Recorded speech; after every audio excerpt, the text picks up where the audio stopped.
Hi, we proceed now to the next talk given by Bruno Senjean on his work on energy derivatives. Bruno's talk is pre-recorded, so he will be directly answering all your questions on the dedicated Slack channel for this talk. Bruno, whenever you are ready, you may start. Hello, everyone. First, I would like to thank the organizer for this Quantum Week of Fun and Quantum Computing and Quantum Chemistry session. I decided to pre-record my talk because I have quite a bad internet connection at home and I don't want to be cut in the middle. But of course, don't hesitate to ask any question on Slack and I will be happy to answer them. My talk deals about the calculation of molecular properties on a quantum computer. And I will first introduce the main problem on quantum chemistry, which is the electronic structure problem. So this problem is given by the time-independent electronic Schrödinger equation, given here, in the Born-Oppenheimer approximation, meaning that the nuclei motion is completely decoupled from the electronic one. So this equation is given for a fixed set of nuclear coordinates given by R. So if we express this Hamiltonian in second quantized form, we have these 1 and 2 electron integrals given below, defined in a finite basis of single particles function that are spin orbitals. The problem is that on a classical computer, solving this equation scales exponentially with the size of the problem. But quantum computers can promise an exponential speedup for this, like algorithm for long-term fault tolerance computers with quantum phase estimation, or for near-term computers with a variational quantum Eigensolver. So let's see how those works. Quantum phase estimation is usually presented in its multi-ancilla version, where you can project directly on a true eigenstate of your problem. But here I will just talk about the single-ancilla version. So how does it work? You have two registers, one for the system and one which is just a single-ancilla qubit. You prepare an initial state on your system register. It can be R3-Fock, for instance. So it is expressed as a linear combination of your exact eigenstates. And by applying the evolution operator controlled on the ancilla, which is in an equal superposition of 0 and 1, thanks to the Hadamard gate, you obtain this final state for your whole system.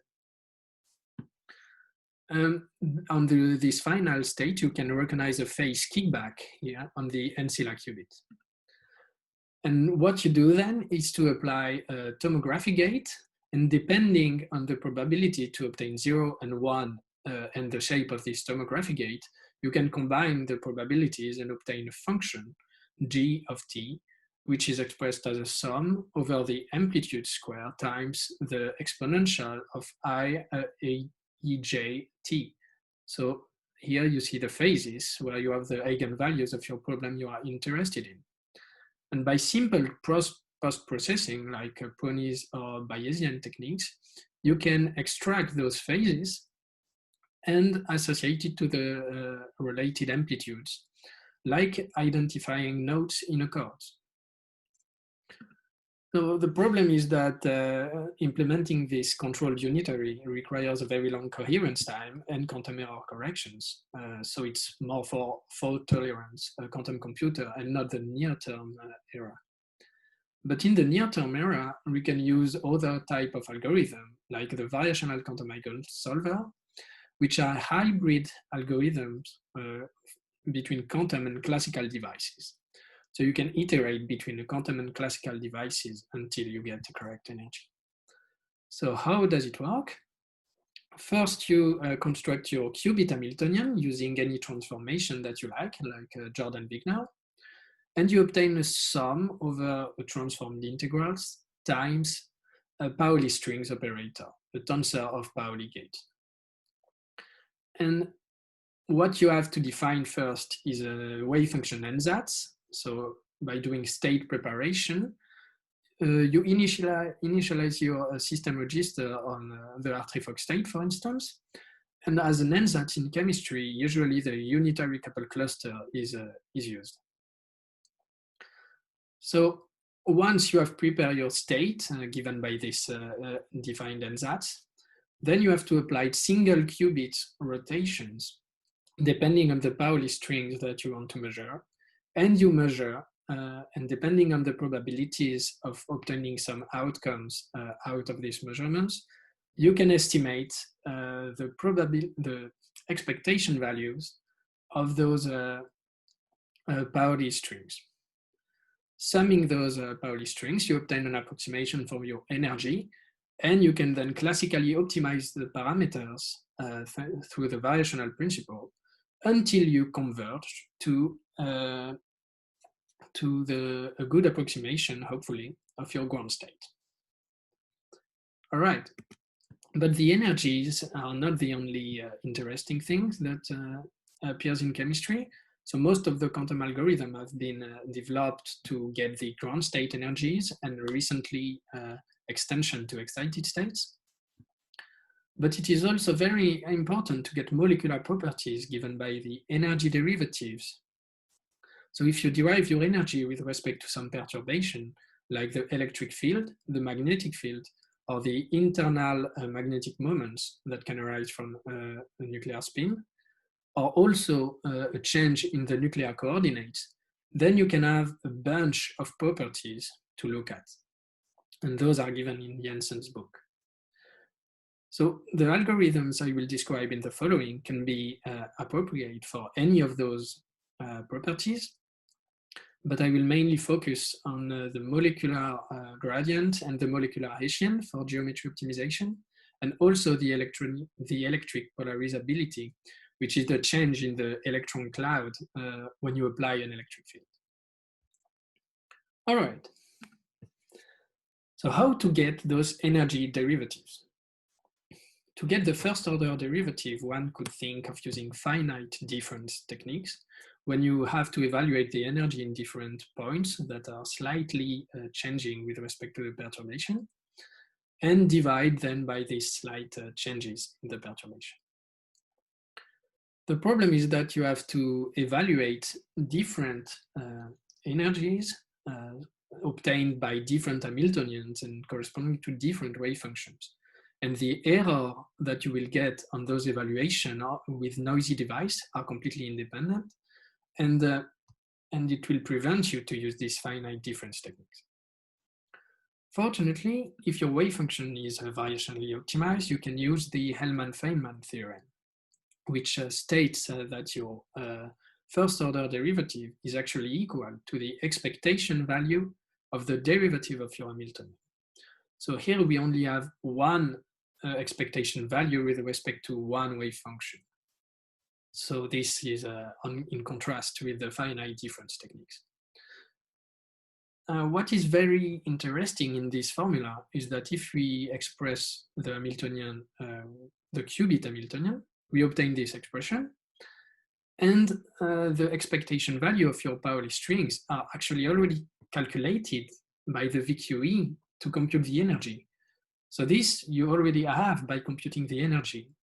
What is missing is the integrals, the derivative of the integrals with respect to the perturbation. And this can actually be calculated classically on a classical computer, I mean, either by finite difference or by or analytically as well.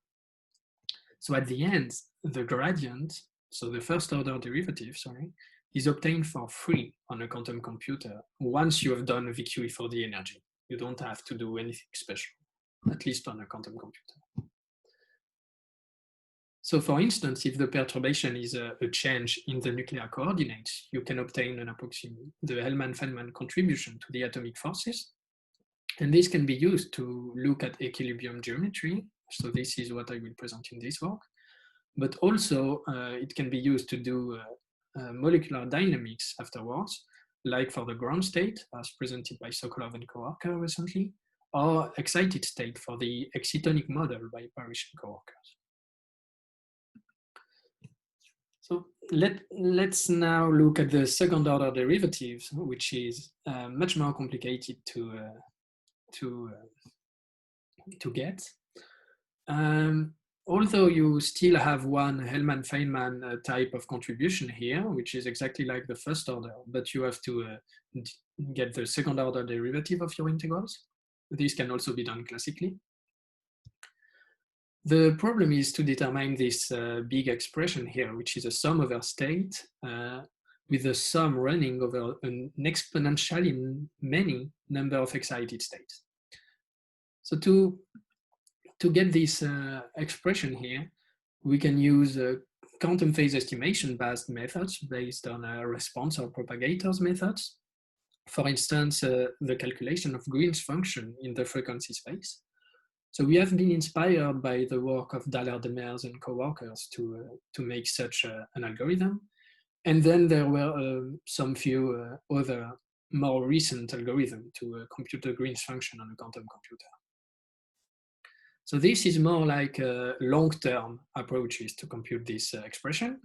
But in the near term, we can also use VQE-based techniques where we can truncate this summation and take only a polynomially number of states here in this sum.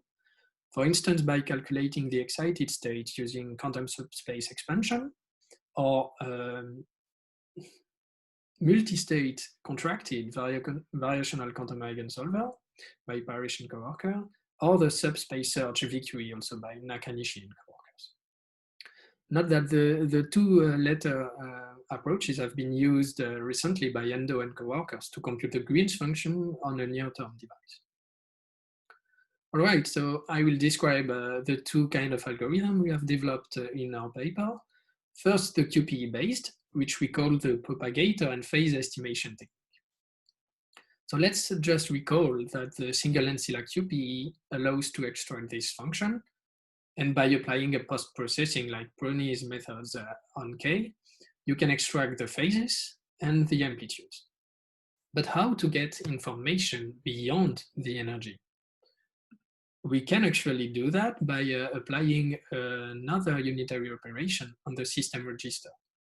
And by doing so, the full state of your system plus ancilla will look like this, where the only difference with the other one is the appearance of this unitary contribution here, and where we use the closure relation with psi j prime.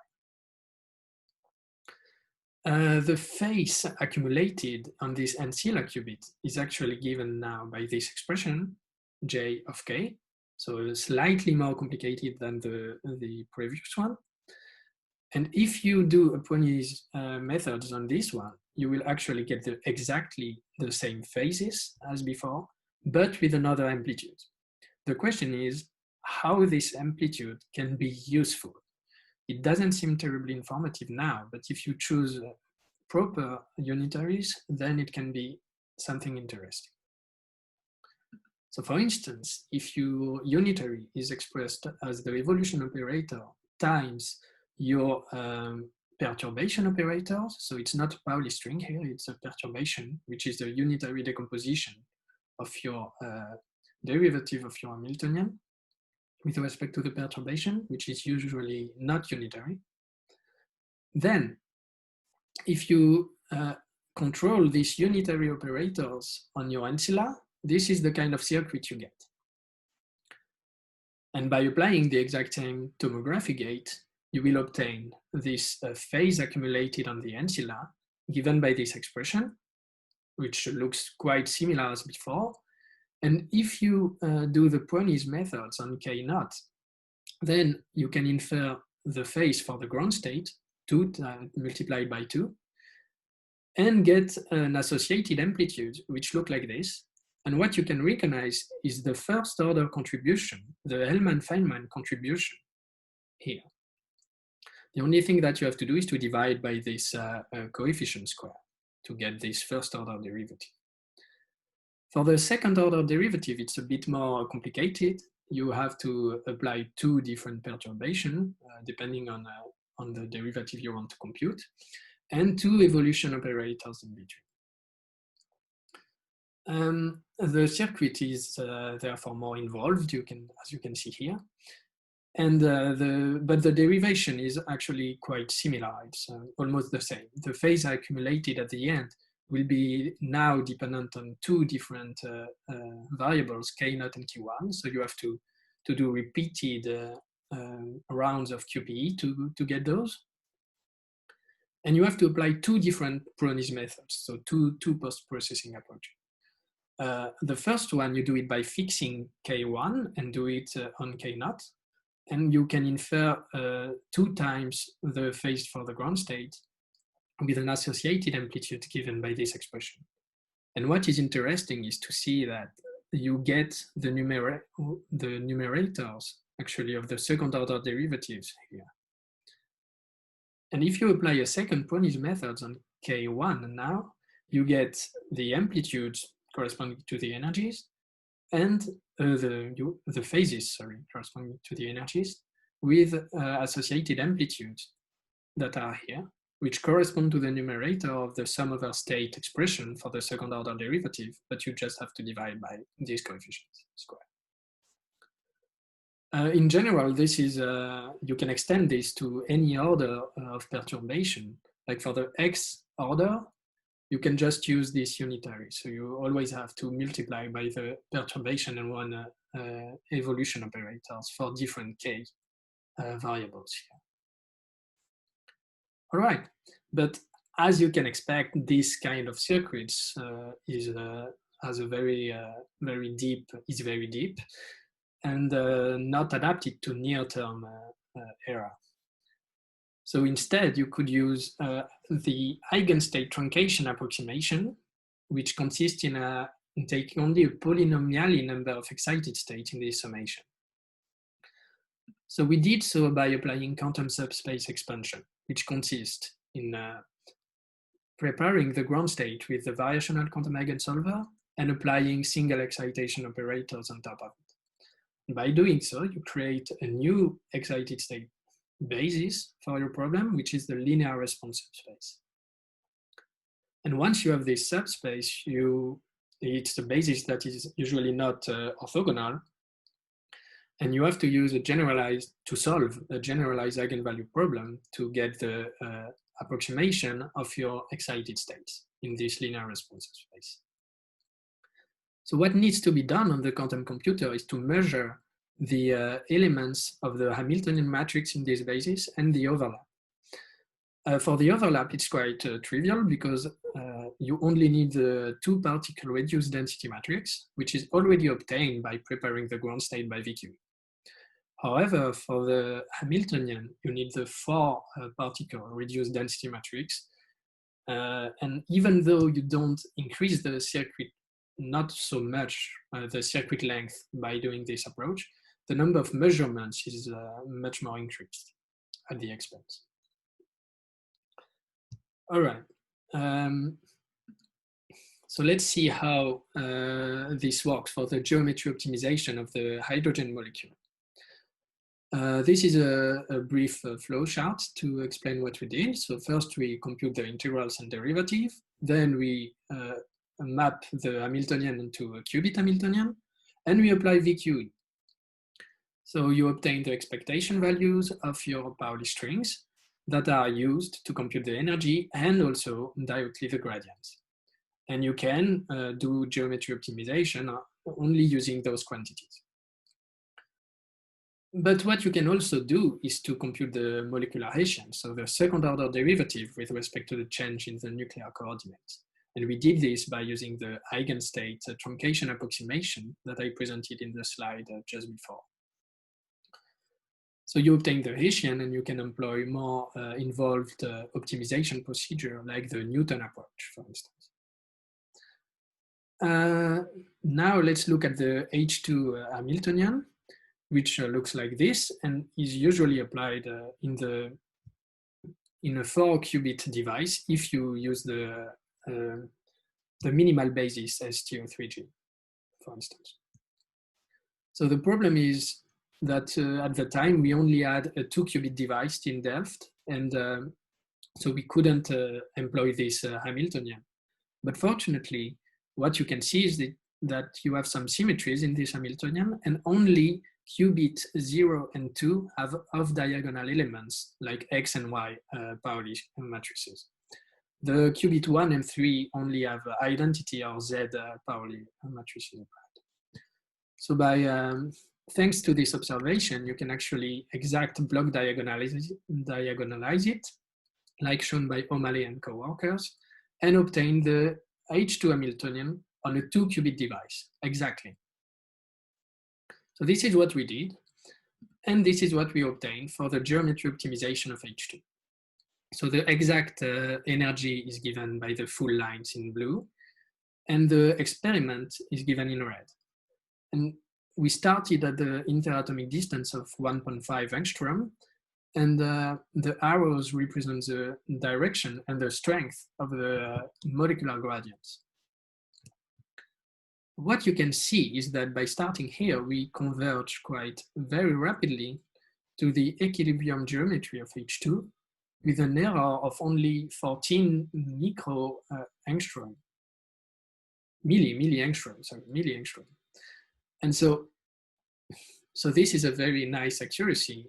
And we also did this, the simulation on a classical device of this noisy quantum device.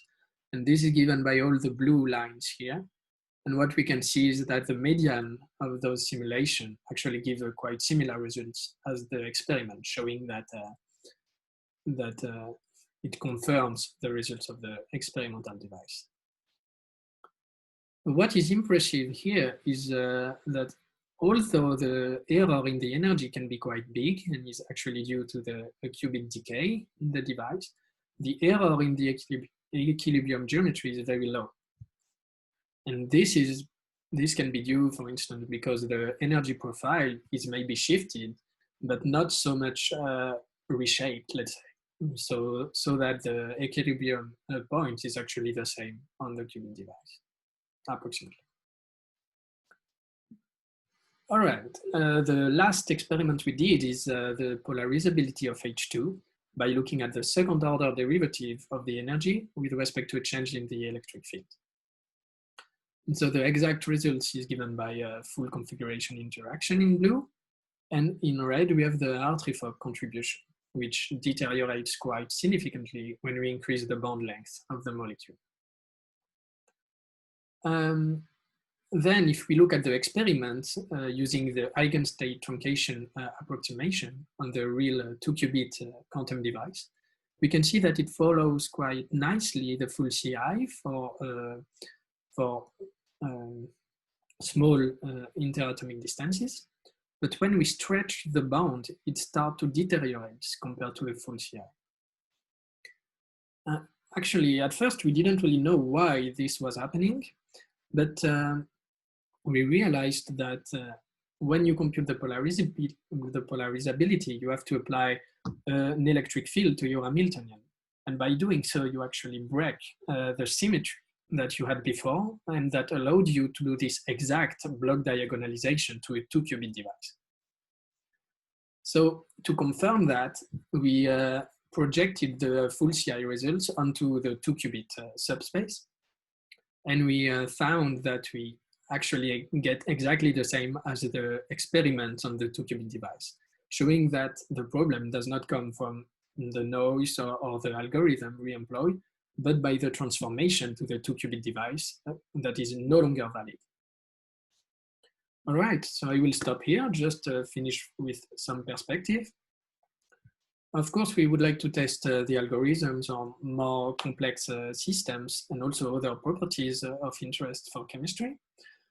What we could do is also search for optimal reaction path and look at transition states, thanks to the calculation of the Hessian that we have. And also extend the approach to ab initio molecular dynamics and also excited state dynamics, for which the potential energy surface can have very challenging points to look at, which are, for instance, called the conical intersections. And Sadia Luz, a colleague and friend of mine, will talk about that tomorrow if you're interested. So thank you very much. I would like to thank all my collaborators and of course you for your very kind attention. And I'm looking forward to answer to any of your questions on Slack. Thank you very much.